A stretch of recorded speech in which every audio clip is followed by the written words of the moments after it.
American Truck Simulator. I'm David Steele, and here's me truck, this pink object in the center of the frame as we watch this site, all the details fill in.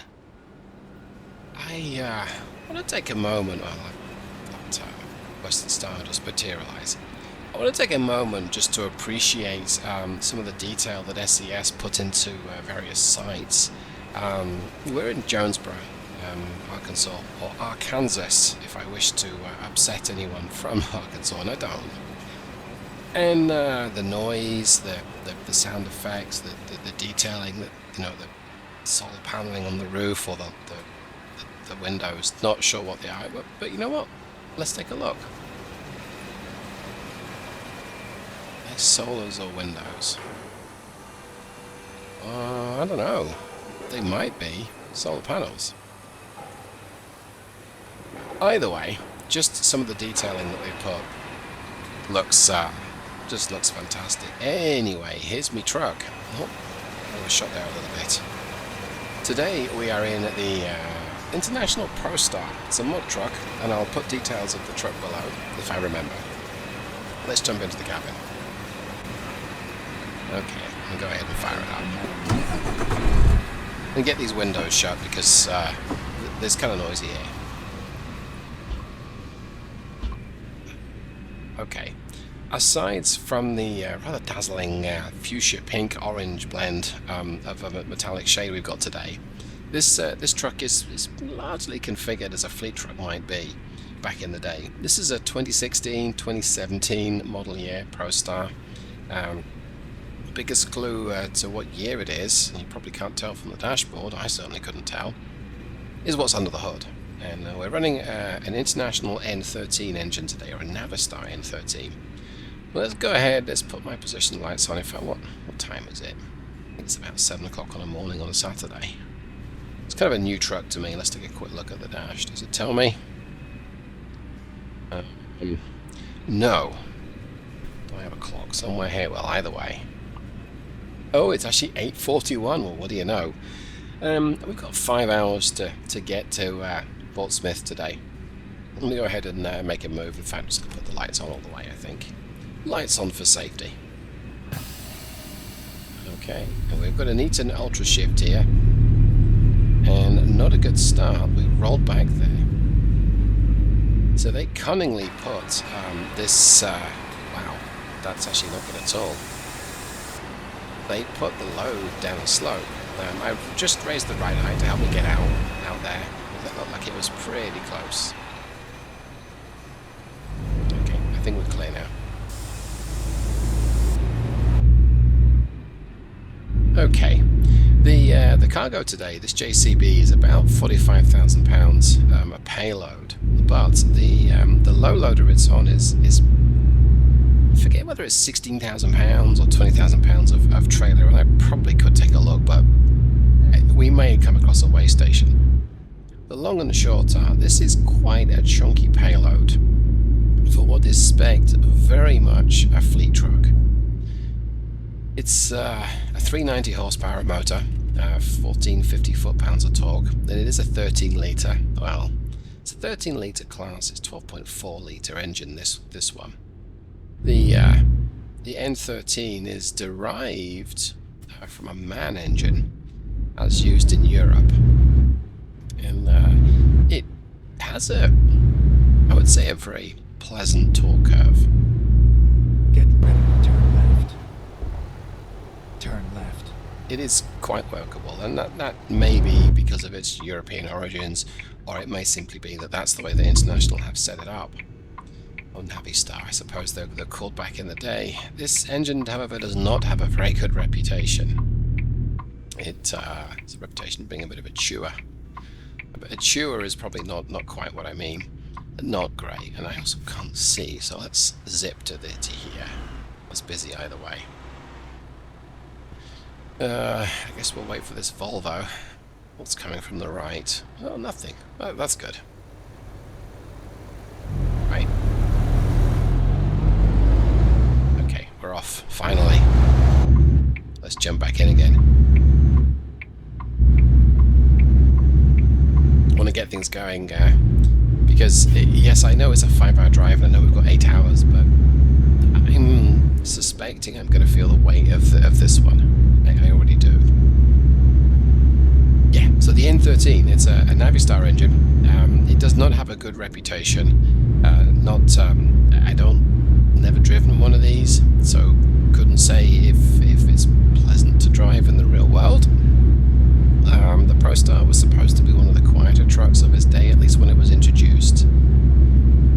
We may not get the quietness here, and this is not quite the entry-level engine of the N13, the Steel Productions engine pack. There is a 370 version. It's also a vocational engine with a bit less power available, but not in my engine pack.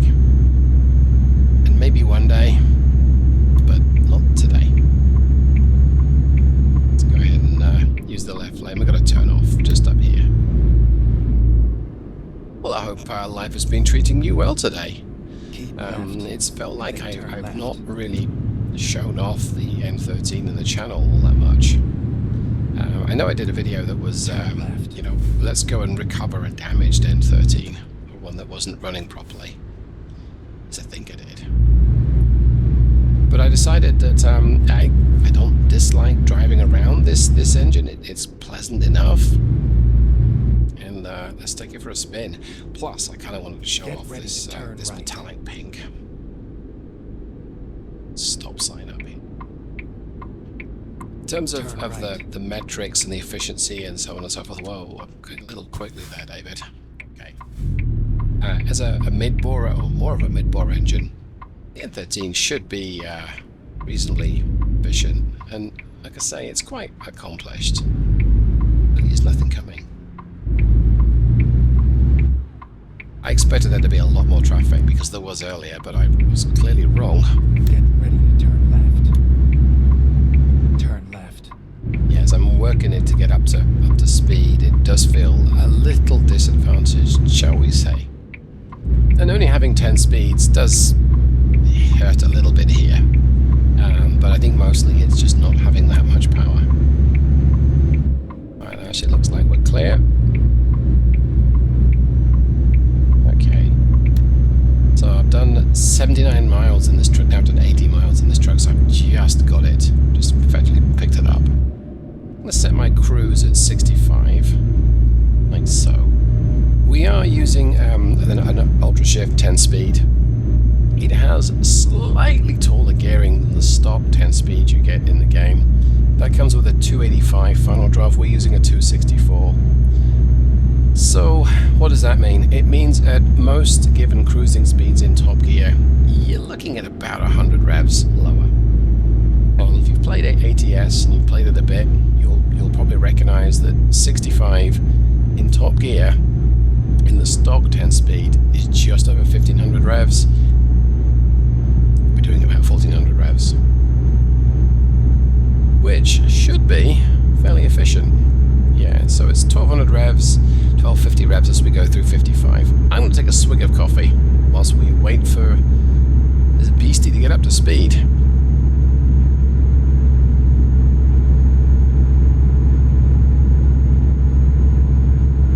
And she's taking her time. Actually, let's drop my speed down to 60. Well, I don't want to go past this cop too quickly. Right. Oof, it's a little close. Okay, let's try and get back up to 65. It may well be that we're just not going to get there particularly quickly today unless I go down a hill. I may not have wanted to perform that lane change. See. Keep right. Okay, this is my correct lane. I could have stayed in the other one a little bit longer. So as you can see from the map, I have not explored Arkansas very much. Excuse me. Drop my speed a little bit. Let's go down to 55. Well, 55 on the cruise control. That just takes the pressure off the truck. We don't really want to overhaul this green truck ahead of us. Back on the power. So I do want to get there reasonably timely, but I also don't want to charge around. Still feel like I'm exploring Arkansas. which I will be for a time. So I hope that everyone's doing well. It has been, this isn't going to be one of those let's take a look at 2024 videos, because I try not to do that mindset. I'm going to a little bit.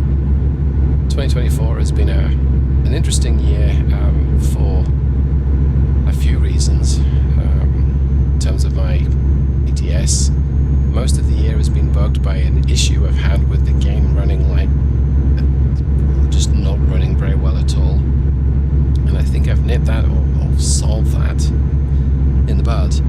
The issue, well, seemingly overnight, I went from being able to run a pretty solid 60 frames per second, give or take, to getting about half that, and I could not find the reason for it. The game appeared to be CPU limited, but ETS didn't suffer from the same issues. The same in-game engine, it's the same stuff. So through a long and arduous process of cleaning hardware, replacing software drivers, fresh installed Windows in the end, went from Windows 10 to Windows 11 because, well, maybe that might fix it. I didn't think it would. It didn't. Fresh drive, just in case it's something on my old drive. It appears the issue was caused by a combination of Alienware or Dell and Microsoft. And to explain what I mean there, if you have an Alienware monitor, there's a good chance it installs the Alienware command center onto your machine. It comes as part of the Alienware monitor driver. Well, that's great, but I didn't want the Alienware command center installing on my machine, so I uninstalled it. And it came right back. And it came right back to the sense that it would silently install itself. And then it would also just reappear in your list of applications. So you'd be like, I thought we got rid of it. You don't install it, it would come right back. That itself shouldn't have caused an issue, right? I mean, it lets you change the colors on your monitor, which I'm not really interested in, but okay. Yeah, that also comes with some, shall we say, additional products and service offers from Dell, including some of their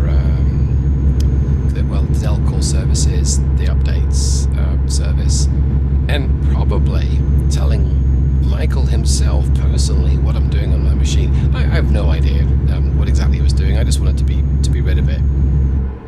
Well, through a long and convoluted. How many times do I have to tell you to slow down? Through a long and convoluted process, I got to the bottom of removing it once and for all until the next major Windows update.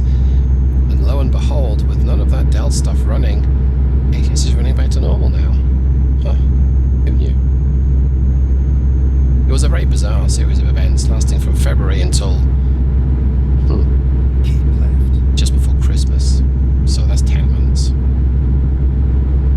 I wasn't on it the whole time, don't get me wrong, but yeah, that was very frustrating. So yeah, it's been interesting, and I'd like to go back and see how many engines and transmissions were in my engine pack at the end of last year, but I'm not going to. I've added a decent number during the year, and it's been fun. I also added support for ETS2. That was not fun. It was quite a lot to... Actually, I think this car's gonna... You can just about see the white car. Right. And then turn right. Yeah, I'm actually gonna have to slow down, I think. Oh, he might be giving me way. Turn right. There's one of those times when the auto mirror correcting is less useful, but as it happened, the road allowed both lanes. Okay, let's tuck it. Is that an Audi?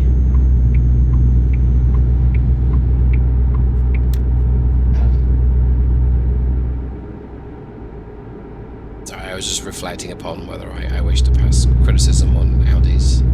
I decided that it might not be an Audi. It's not got an Audi badge, it just looks like one, and stereotypes don't fix the world, they just make problems seem simpler. I'm not interested in stereotyping. So, yeah. Introduced it to ETS2, and that's a joy. There was an awful lot of torque curve programming required at the much. I did for the first, 85 engines, but the next 307, slight exaggeration, but the next 307 felt like a bit of a chore. But we got through it, and here we are. Driving a hot pink or fuchsia orange pink blend ProStar with an old engine that was around for a couple of years before it was canned in favor of the A26, and the ProStar gave way to the LT, which is now in the game. Funny old world.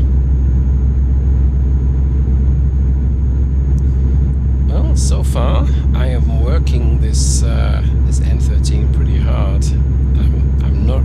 I'm not quite at my cruising speed. Of course, it's accelerating at full chatter, full bore, and finally we're at our cruising speed. And once I'm up there, it should be fairly efficient, fairly economical. It's just getting there. Have a swig of coffee, I think.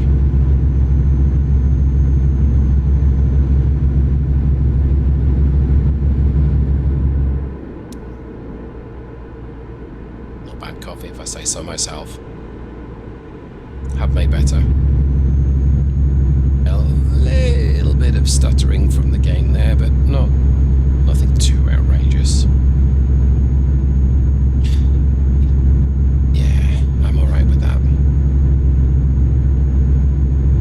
Now, one of the things that I feel I've neglected in 2024 is convoying in ATS, and to a lesser extent in ETS2. Let's give this boy some room first. Sorry, Volvo, just to give you a little bit more space earlier on. They can clear now. Oh, I should probably adjust my side mirror. I added a pink side mirror because I thought, oh, it's pink, it's bound to be cool at the top there. But I'm not using it right now, don't worry about it. It's fine, everything's fine, no problem here. See, otherwise, the ProStar interior seems to be LT or Lone Star. I was curious to see that the Lone Star is now out of production. And I think I knew it was being phased out at the end of this year, but I thought it was maybe, well, it's not for sale anymore on the international website. And that's a truck that seems to polarize people. It looks a bit like a PT Cruiser. It's not really what International or Navistar were going for when it was released, I think 2009. But it polarizes people. They either think when it was born, was hit by every branch on the ugly tree and backslapped by a couple as well on the way out, or that actually they're trying to do something different and make it classic but contemporary at the same time, and it kind of works. Me? I like it, but sometimes there's just a little bit too much chrome for my liking. But then look at the ProStar, and I will, once we get to a straight bit, yeah, I'll just in fact, let's just do a drive-by, it's fine. Can you see it's got chrome all over the front? Possibly not, but I gotta jump back to the cabin because I'm going around a corner and I'm gonna crash if I don't. Yeah, this has got a lot of chrome on it. I tend to like my fleet trucks to not be chromed up. Even Red Thunder has not got lashings of chrome. Look at that chrome grille. Jump back in the cabin again. I'm gonna crash. Oh, we might get to be weighed. That'll be good. So, weigh stations in the game is a combination of, well, it's chance and a bit of your reputation as well. So I think if you keep missing them, the game's going to want you to come in more, which makes complete sense. And we are almost at my destination already. How long have I been wittering on for? Wow. Well, that was a very quick 4 hours of game time. Huh. Keep right. Then exit right.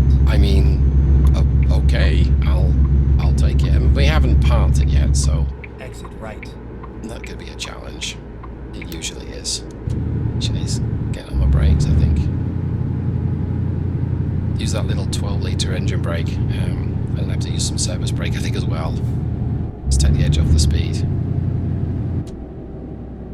Okay. Well, that did okay.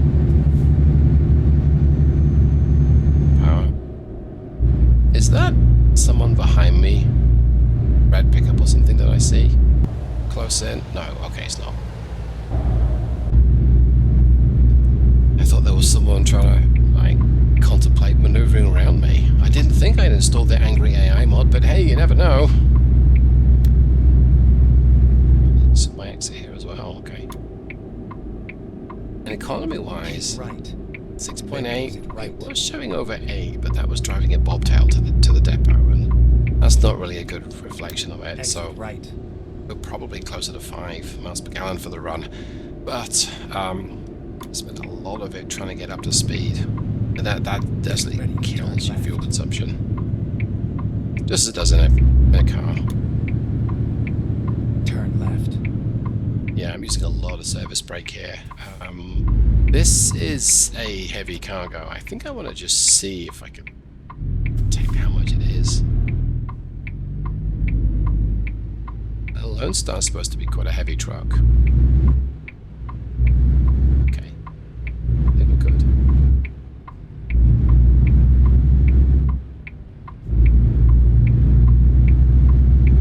Yeah, there isn't a weigh station on the way, but that's okay. When we get to the Namik, Then turn right. to the quarry, well, or is it a quarry or just a facility? When we get to the facility, thanks lights.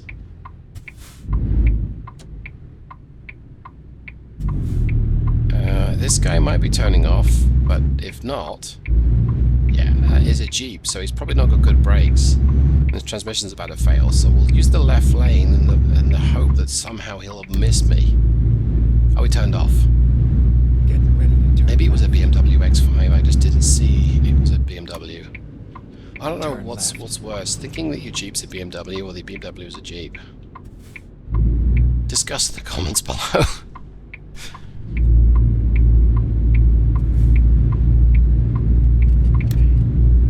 Get ready to turn left. Well, that was not the kind of run I thought it would be. Turn I thought there would left. be a little bit more going on.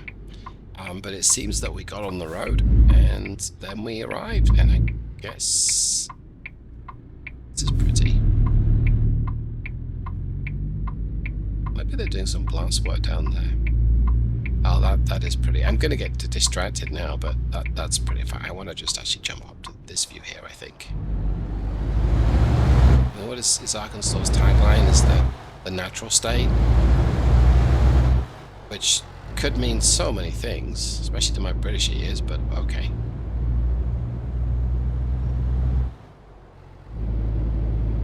Yeah, that is Get ready to turn left. that is pretty. Turn left. Okay. What I'm gonna do, I'm not gonna stop just here. Is this a facility of some sort? I'm gonna quickly jump into the menu. It's all over now. And let's take a look. So if I remember correctly, you go into your vehicle diagnostics, and you get an idea of what your trailer weighs, but it might only be owned trailers. Let's take a look. It is. This has got a tiny fuel tank, 140 gallons. Huh. Anyway, that's not really helping me determine what this thing weighs. I mean, I could look a trailer explorer, see if we can guess. I think it was a low loader. Find it. It's one of these. Maybe. Does it show me tare weight?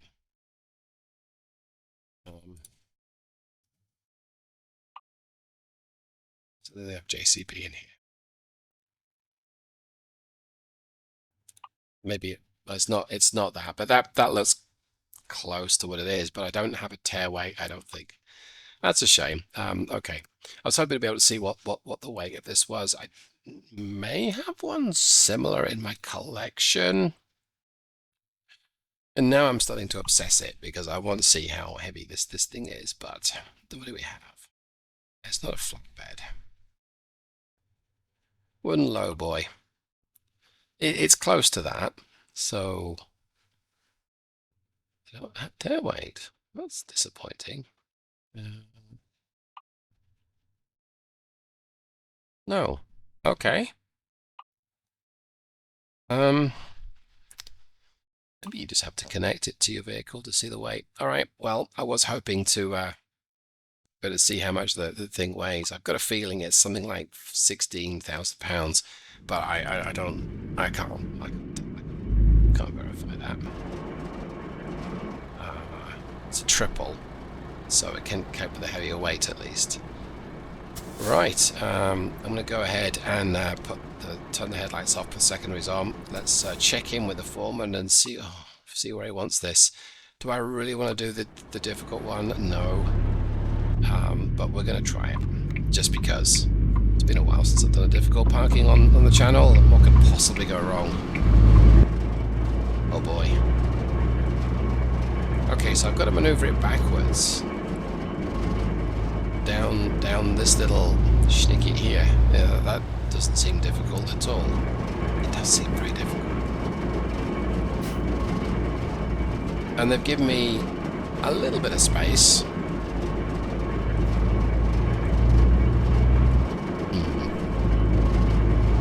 Not much. Okay, let's see if I can straighten it up a little bit. Okay, like so. And then turn it this way. I want to give myself as much space as I possibly can. Alright, so I got a horrible feeling that I'm about to make a complete tool of myself. But we'll try. I mean, maybe I'll get it in one as opposed to 72. Let's find out. Actually, it doesn't seem that bad from here because this is this side of that Hammy trailer as opposed to the other side. But still.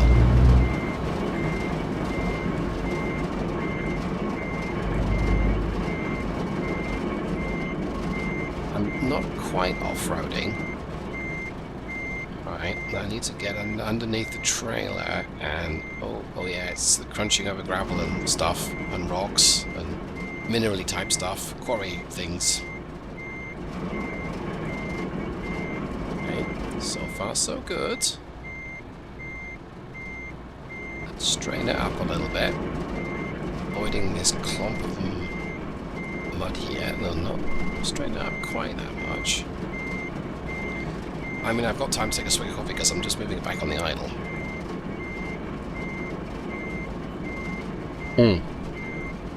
Which has gone cold. Yuck. So what we're doing now is just trying to line up the trailer with the little white flashy symbology that shows me where it needs to be. But truthfully, I think anywhere in that spot's going to be fine. Maybe. Maybe, but it'll be nice to get it in exactly where they want it. You know, having whined about this, I may have done it just what I needed to do. Okay. Everything seems to be lining up, which is clearly worrying. I'm a little bit over to the right-hand side of the spot, but I think it's going to be close enough for the quarry work. Look at that. Now, I wouldn't want to do that from the cabin. In fact, let's pinch it back a little bit. Just there we go. I would not want to do that from the cabin. I would not have the skill. But I got it in one. So, yay! I mean, okay. Let's turn the engine off and disconnect and see how well we did. I mean, it's kind of in the spot, you know? Kind of. Right, let's see. So, we did 286 miles. Did not seem like 286 miles. And we used 43 gallons of fuel, and that means it was about 6.5 for the gallon, which is better than I thought. So, okay. Well, that wraps up today's video, and I hope you got something from this, even if it's watching me manage to think I couldn't do something and then successfully did it. So I think the moral of the story there is you don't think you can, and you don't try, you most definitely can't. Yeah, I don't know whether anyone will be taking that to bed with them, so to speak, but thanks so much. Maybe I'll see you the next time. Take care, everyone. Goodbye.